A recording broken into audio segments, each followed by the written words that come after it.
Hello students, a very good morning to all of you. I hope आप सभी अच्छे होंगे। कल संडे था, कल मैंने कोई वीडियो नहीं डाली थी। उसके पीछे भी एक रीज़न था। रीज़न ये था कि आपको पूरा संडे मिला रिवाइज़ करने के लिए। अभी तक जो मैंने आपको पढ़ाया है वो आई थिंक आपने अच्छे से रिवाइज़ किया होगा। तो एक दिन सेल्फ स्टडी के लिए भी मिलना चाहिए ना। तो इसलिए अब हम आज का टॉपिक डिस्कस करेंगे, वाइगॉट्स्काय सोशल कल्चरल थ्योरी अप्रोच। वाइगॉट्स्काय हमने जैसे पहले पढ़ा था जीन पियाजे कौन थे? कॉग्निटिव डेवलपमेंट की थ्योरी दी थी जिन्होंने, जो एक साइकोलॉजिस्ट थे। अभी हम दूसरे साइकोलॉजिस्ट की थ्योरी पढ़ेंगे जिनका नाम है लेव वाइगॉट्स्काय। उन्होंने किसकी थ्योरी दी थी? जीन पियाजे ने। मैं साथ साथ डिफरेंस भी बताती चलूँगी, दोनों थ्योरीज़ में क्या क्या डिफरेंसेस हैं और दोनों को हम किस तरह से कंपेयर कर सकते हैं एग्ज़ाम के पॉइंट ऑफ व्यू से। क्योंकि एग्ज़ाम में कई बार ये कन्फ्यूज़न होता है कि जीन पियाजे की थ्योरी है या फिर ये लेव वाइगॉट्स्काय की थ्योरी है। तो सबसे पहला डिफरेंस तो यही है कि जीन पियाजे ने किसकी थ्योरी दी है? कॉग्निटिव डेवलपमेंट की। और वाइगॉट्स्काय ने सोशियो कल्चरल थ्योरी दी है। मीन्स उन्होंने माइंड से रिलेटेड सारे चीज़ें डिस्कस करी थी, intellectual, mind mapping and all other things. इन्होंने किसकी बात करी है? सोशियो एंड कल्चर की। बच्चा किससे सीखता है? समाज से, कल्चर में रहकर। सोशल और कल्चर, उनकी अगर हम बात करें तो वो भी साइकोलॉजिस्ट थे, ये भी साइकोलॉजिस्ट हैं। उनको हमने बताया था कि वो एक स्विस साइकोलॉजिस्ट थे। और लेव वाइगॉट्स्काय कौन थे? Russian psychologist.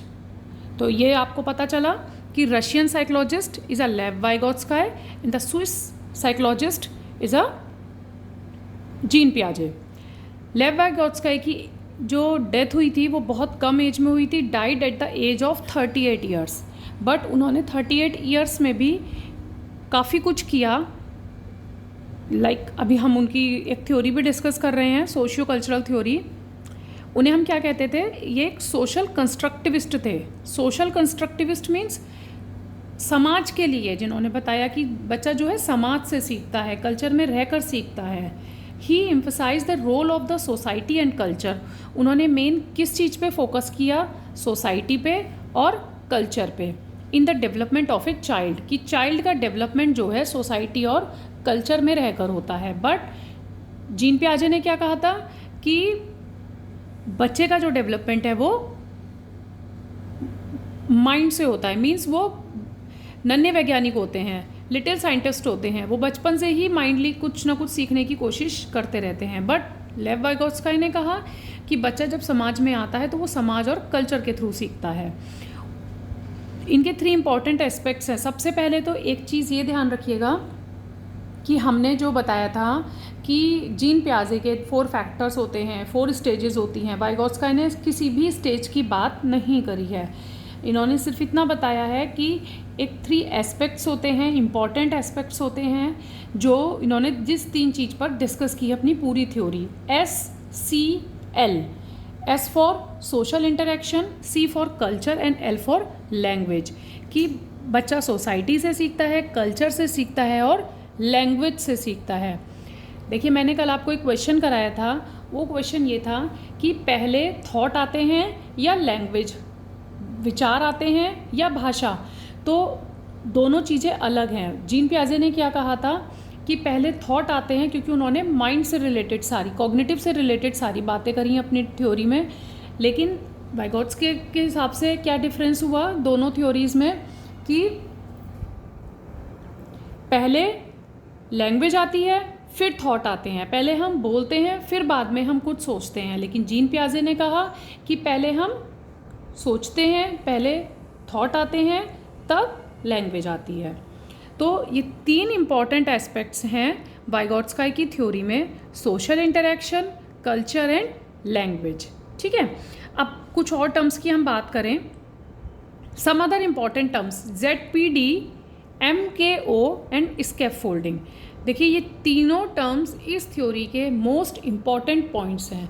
क्यों? क्योंकि क्वेश्चंस इसी से बनते हैं। कहीं भी आपको कुछ पूछा जाए इससे रिलेटेड कि ZPD थ्योरी, ZPD के बारे में किसने कहा, तुरंत आपको पता होना चाहिए this term is given by लेव वाइगोट्स्काय। MKO किसने कहा? MKO किसकी थ्योरी में बात करी है? मोर नॉलेजेबल अदर की। स्कैफोल्डिंग किस थ्योरी में बात करी गई है? तो ये सारे पॉइंट्स किस में आते हैं? लेव वाइगोट्स्काय में। अब वन बाय वन हम इन टर्म्स को समझते हैं कि what is ZPD, what is MKO and what is scaffolding. देखिए ZPD की फुल फॉर्म क्या है? Zone of proximal development.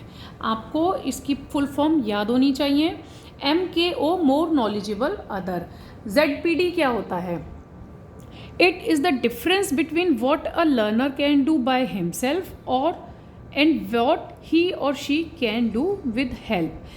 Zone of proximal development एक उसको बोलते हैं कि लर्नर कहाँ तक खुद से सीख सकता है और कहाँ उसे हेल्प की ज़रूरत है। तो इन दोनों के बीच का जो डिफरेंस है कि difference between what a learner की लर्नर खुद से कितना कर सकता है और उसके बाद उसको, अब सपोज टू बी CDP में बहुत सारे टॉपिक्स हैं, लेकिन ऐसा भी हो सकता है कि उसमें से 40 to 50% या 60% आपको आते हों, लेकिन 40% आपको हेल्प की ज़रूरत हो। तो वो एक प्रॉक्सिमल डेवलपमेंट हो गया कि आपको 60% के बाद में आपको हेल्प की ज़रूरत है। MKO, it is anyone who knows more than the learner in the ZPD. Age does not matter. MKO का मतलब ये होता है कि जो कोई आपसे थोड़ा सा ज़्यादा जानता है। लाइक अभी मैं आपको MKO के बारे में बता रही हूँ, हो सकता है पहले आपने कभी ना सुना हो, और ऐसे भी स्टूडेंट्स हो सकते हैं जिन्होंने इसके बारे में पहले से पढ़ रखा हो।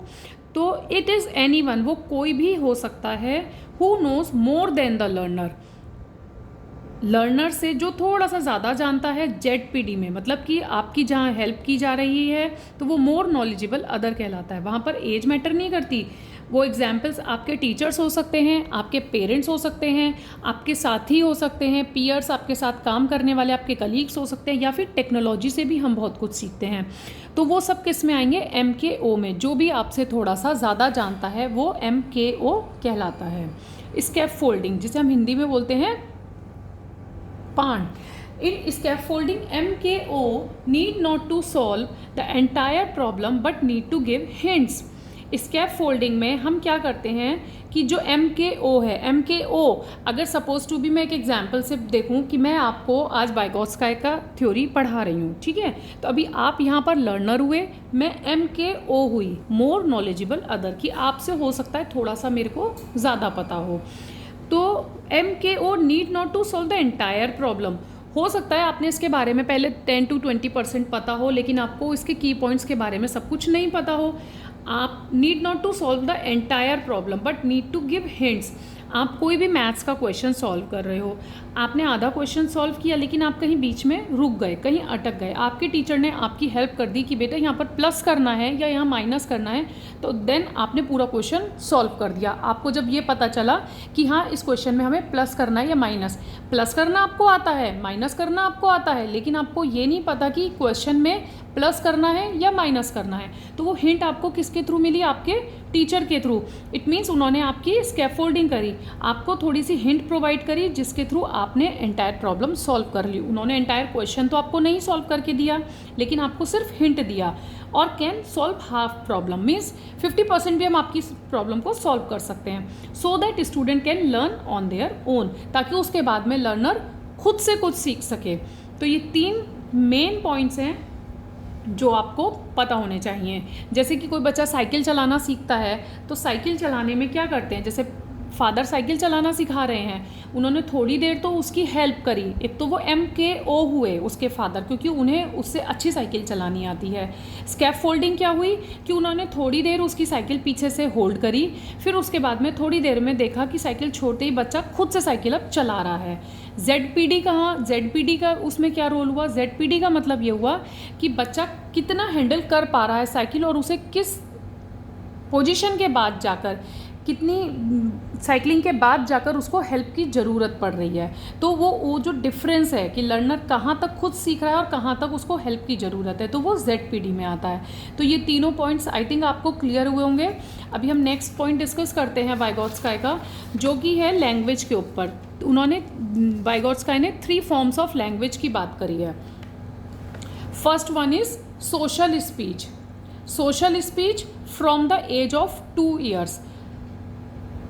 मतलब 2 साल की एज में 0 से लेकर 2 ईयर्स तक, या फिर from the age of 2 years, 2 साल की एज में बच्चा सोशल स्पीच करना स्टार्ट कर देता है। प्राइवेट स्पीच मीन्स जैसे बच्चे का टॉय टूट गया या बच्चे को हमने चॉकलेट नहीं दी तो बच्चा कहता है मम्मा गंदी है, मम्मा ने मुझे चॉकलेट नहीं दी। इट मीन्स कि वो मन ही मन बड़बड़ा रहा है कुछ तो। या फिर आपका एग्ज़ाम है, आप ये सोचते हैं कि अरे अभी तो मेरा ये पॉइंट भी रह गया है, ये मैंने तो अभी ये टॉपिक भी कंप्लीट नहीं करा है, आप अपने आप से बात कर रहे हैं, तो वो कहीं ना कहीं प्राइवेट स्पीच में आता है। सोशल स्पीच जो बच्चा खुल के बोल रहा है, साइलेंट इनर स्पीच आप जो मन में सोच रहे हैं, तो वो कहाँ से स्टार्ट हो जाती है, वो 7 ईयर्स से स्टार्ट हो जाती है, फ्रॉम द एज ऑफ 7। कि मन में कुछ सोचना, आपके मन में कुछ चल रहा है, आप बोल तो नहीं रहे हैं, मन ही मन में बोल रहे हैं, जो कुछ सुन नहीं पा रहा, उसको साइलेंट इनर स्पीच बोलते हैं। प्राइवेट स्पीच जो खुद से बोल रहे हैं कि हाँ मेरा टॉय टूट गया, या मम्मा ने मुझे टॉय नहीं दिलाया, मैं मम्मा की शिकायत पापा से करूँगा, तो ये एक प्राइवेट स्पीच है, बच्चा अपने आप से ही बात कर रहा है। वो 3 to 6 ईयर्स की एज होती है। Social speech from the age of 2 years, जब बच्चा बोलना शुरू करता है, बोलना सीखना शुरू करता है, तो वो सोशल स्पीच में आता है। तो ये 3 फॉर्म्स ऑफ लैंग्वेज हैं जिसमें कि लेव वाइगोत्स्काई ने डिस्कस किया है कि सोशल स्पीच किस एज में बच्चे में आती है, प्राइवेट स्पीच में बच्चे की एज क्या होती है, और साइलेंट इनर स्पीच में बच्चे की एज क्या होती है। तो लैंग्वेज से अगर कोई क्वेश्चन बनता है, प्राइवेट स्पीच किसने दी है, आपसे ये क्वेश्चन पूछा जा सकता है, तो आपको पता होना चाहिए कि इट इज़ गिवन बाय लेव वाइगोत्स्काई। तो साइलेंट इनर स्पीच की बात किस थ्योरी में की गई है, साइलेंट इनर स्पीच की बात सोशियो कल्चर थ्योरी में की गई है, जो कि लेव वाइगोत्स्काई ने दी है। तो ये थी आज की हमारी थ्योरी लेव वाइगोत्स्काई की। अगर इसमें कुछ और इम्पॉर्टेंट टर्म्स मुझे लगते हैं कि आपके साथ डिस्कस करने चाहिए, तो कल मैं फिर आपके साथ ये टॉपिक डिस्कस करूँगी। अदरवाइज़ फिर मैं कल आपके साथ इस थ्योरी के PYQs, MCQs, previous year questions और मल्टीपल चॉइस क्वेश्चंस डिस्कस करूँगी। ये थ्योरी CTET के लिए भी बहुत इंपॉर्टेंट है, UTET के लिए भी बहुत इंपॉर्टेंट है, और आजकल इस थ्योरी से रिलेटेड क्वेश्चंस UGC NT के नेट में भी पूछे जा रहे हैं। तो ये थ्योरी अपने आप में बहुत इम्पॉर्टेंट हो जाती हैं। तो कनेक्ट रहिए और पढ़ते रहिए और अपनी तैयारी चालू रखिए। अगर आपको मेरी वीडियो पसंद आई हो तो लाइक कीजिए, शेयर कीजिए एंड सब्सक्राइब कीजिए, और कोई भी प्रॉब्लम हो तो प्लीज़ मुझे कमेंट कीजिए।